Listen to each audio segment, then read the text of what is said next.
کہ اس وقت ہر وہ چیز جو فزیکل ریالٹی کو ایکسپلین کر سکتی ہے وہی فزیکل ہے، وہی مٹیریل ہے، جیسے کہ کوانٹم سائنس ہے مثال کے طور پہ، کلاسیکل فزکس ہے مثال کے طور پہ، تو پھر تو آپ کا جواب کبھی بھی قابل قبول نہیں ہوگا، اس لیے کہ ہم سب کو اس بات کا پتہ ہے کہ موجودہ فزکس نامکمل ہے۔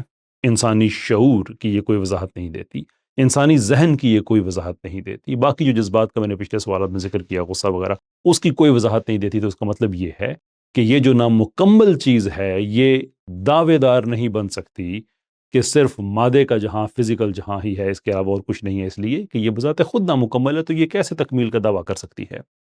لیکن اگر آپ کا دعویٰ یہ ہے کہ مستقبل میں جب فزکس پوری ہو چکی ہوگی تو اس وقت جو چیز دریافت ہو چکی ہوگی فزکس میں وہی فزیکل چیزیں ہوں گی، تو پھر آپ کا آج کا دعویٰ نامکمل اور خالی رہ جاتا ہے، اس لیے کہ آپ کو کوئی پتہ نہیں ہے کہ مستقبل میں کیا ہوگا، اور اگر آپ کو پتہ لگ بھی جاتا ہے تو مستقبل میں اس دعوے کے سامنے آنے یا مکمل ہونے کا مطلب یہ ہے کہ آج نامکمل ہے۔ سو one way or the other آپ کی تو ڈیفینیشن ہی نہیں ہے کہ فزیکلزم ہوتا کیا ہے، تو جس چیز کی ڈیفینیشن ہی نہیں ہے وہ ایک اٹل حقیقت کیسے ہو سکتی ہے؟ آپ کس طرح سے یہ کلیم کر سکتے ہیں کہ یہ صرف مادے کا جہاں ہے، جبکہ مادہ اصل میں کیا ہے اس کی آپ وضاحت تک نہیں دے سکتے؟ کوشش کیجئے گا، مجھے انتظار رہے گا۔ چوتھے سوال کی طرف ہم آتے ہیں، جس کا تعلق فزیکل نالج کے بیونڈ کسی نالج سے ہے۔ فرینک جیکسن کا ایک تھوٹ ایکسپیریمنٹ بڑا زبردست ہے، سوشل میڈیا پہ آپ کو مل جائے گا، کتابوں میں زیادہ وضاحت کے ساتھ مل جائے گا، کہ میری جو ایک انتہائی انٹیلیجنٹ خاتون ہے، ویژن اور رنگ اس کے حوالے سے اس کے پاس مکمل نالج ہے۔ یاد رکھیے گا، ایمفسس ہے یہاں پہ لفظ مکمل پہ، یعنی کہ وہ سائنس آف لائٹ کو سمجھتی ہے، نیورل پاتھ ویز کو سمجھتی ہے، ہر رنگ کے بارے میں مکمل جتنی انفارمیشن ہو سکتی ہے سب کی سب اس نے پڑھی ہوئی ہیں۔ لیکن مسئلہ یہ ہے کہ وہ ساری زندگی ایک ایسے کمرے میں رہی جہاں کی ہر چیز صرف دو رنگوں میں ہے، black and white, that's it. اس کے جوتے، کپڑے، ایون اس کا کھانا، کالے رنگ کی کافی سفید رنگ کے ساتھ کوئی biscuit, some thing of that sort. جیسے بھی ہے اس کے پاس نالج مکمل ہے، لیکن وہ بلیک اینڈ وائٹ دنیا کے اندر رہتی ہے۔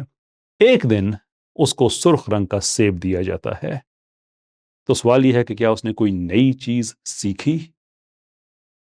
آنسر از ایبسلیوٹلی، بالکل سیکھی۔ کیا اس نے سیکھا؟ سرخ رنگ نہیں، اس لیے کہ یہ نالج اس کے پاس پہلے سے تھا، بلکہ سرخ رنگ کو دیکھنے کا تجربہ کیسا ہوتا ہے اس نے یہ سیکھا۔ the very fact کہ اس نے جو ایکسپیرینس کا سبجیکٹو کیریکٹر ہے وہ انلوک کیا، تو اس کا مطلب یہ ہے کہ اس سے پہلے جو اس کے پاس مکمل نالج تھا وہ کافی نہیں تھا، سوائے اس کے کہ آپ اسے مکمل کہہ رہے ہیں۔ حقیقت میں کچھ فیکٹس ایسے ہیں کہ جو ان فزیکل فیکٹس کے بیونڈ ہیں، جیسے کہ کسی تجربے کا سبجیکٹو کیریکٹر۔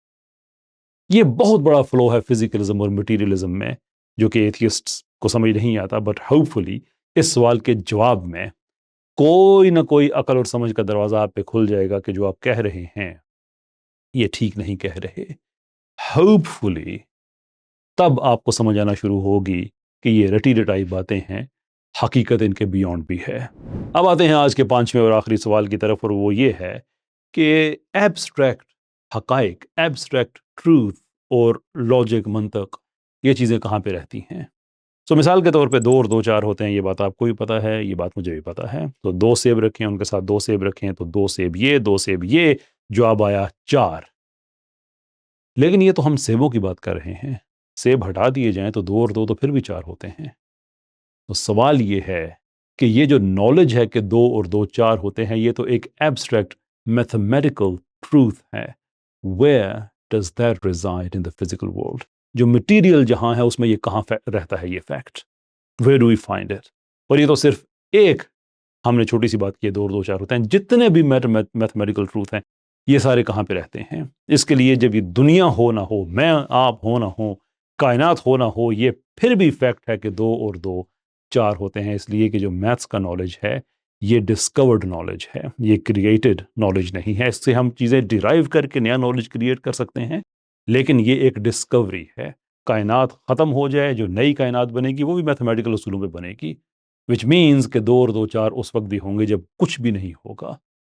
سو اگر صرف مادے کا جہاں ہی ہے، صرف مادیت ہی ہے، تو اس طرح کے ایبسٹریکٹ ٹروتھ پھر کہاں پہ رہتے ہیں؟ Same applies for logic. جو آپ لاجیکل باتیں کر رہے ہوتے ہیں، یہ لاجک کس جہاں میں رہ رہی ہوتی ہے؟ جو سلوجزم ہے، ڈیڈکٹیو ریزننگ ہے، premise 1 premise 2، at least these 2، اور اس کے بعد کنکلوژن. زیادہ پریمسز بھی ہو سکتے ہیں، لیکن میں آسان بات کر رہا ہوں. امام غزالی کا کلام کوزمولوجیکل آرگومنٹ، پریمس 1 پریمس 2 کنکلوژن. کئی دفعہ آپ نے یہ دیکھا ہوگا، اور ملحدین آ کے اس پہ اعتراض کرتے ہیں، but the interesting thing is کہ وہ اعتراض اس بات پہ نہیں کرتے کہ چونکہ یہ ایبسٹریکٹ ٹروتھ ہے دیر فور ہم اسے ڈس ایگری کر رہے ہیں، بلکہ وہ اس کا جو کاؤنٹر دے رہے ہوتے ہیں وہ بھی ایبسٹریکشن میں دے رہے ہوتے ہیں. So abstraction is met with counter abstraction, but one way or the other it is abstraction.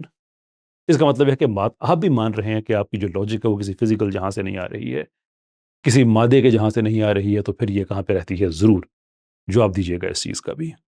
5 سوال ہوئے ہمارے مکمل. میں امید کروں گا کہ آپ کی طرف سے کوئی لاجیکل جواب آئے گا.